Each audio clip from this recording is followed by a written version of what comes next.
Hello, thank you for joining me for the astrological overview of the week commencing the 5th of August.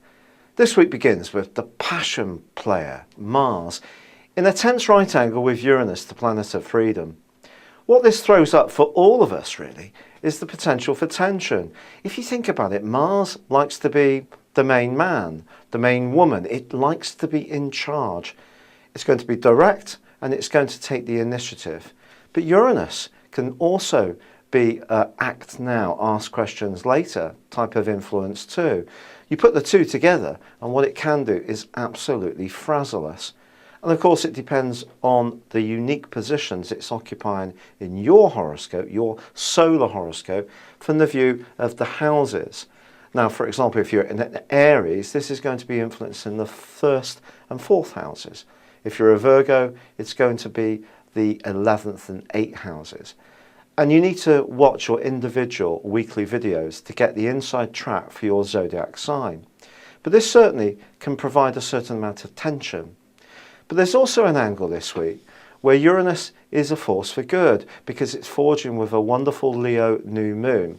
So for the following month, there's the opportunity to use originality, and because the sun's in its home zodiac sign of Leo, with a real sense of confidence, be creative, enjoy being a little bit different. And this is where Uranus's originality can work out so well. But Mars wants all the attention. Uranus is much more to do with freedom and rights. Put the two together, again, that tension. But this is also a week when Mars is actually forging a great link, all through it, with Venus, its partner in the game of love. Now, Mars in Cancer can be a little bit of a defensive influence. It's not really in its greatest location here, quite honestly.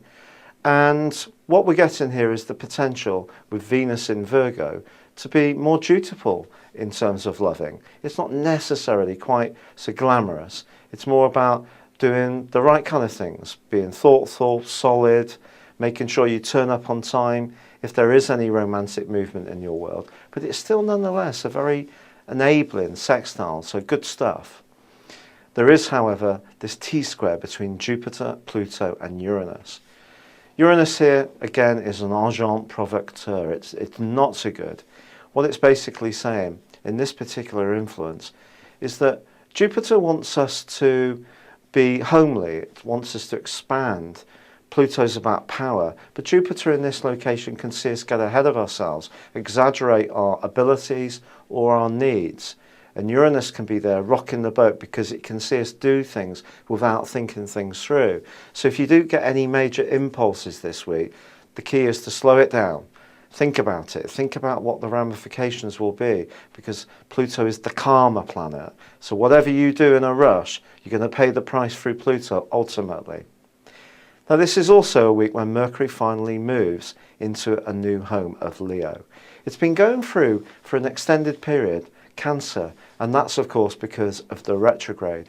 But I do think it's going to be a lot happier in Leo. It's going to be more show-offy, it's going to be grander, sense of humour can revive, and where it's been a bit bogged down and at times very good for our intuition and following our sixth sense in Cancer, but not so good for logic. But going into a fire sign, it gives us more drive, more determination to get things done. And I think that can be a really positive way to end the week for us all.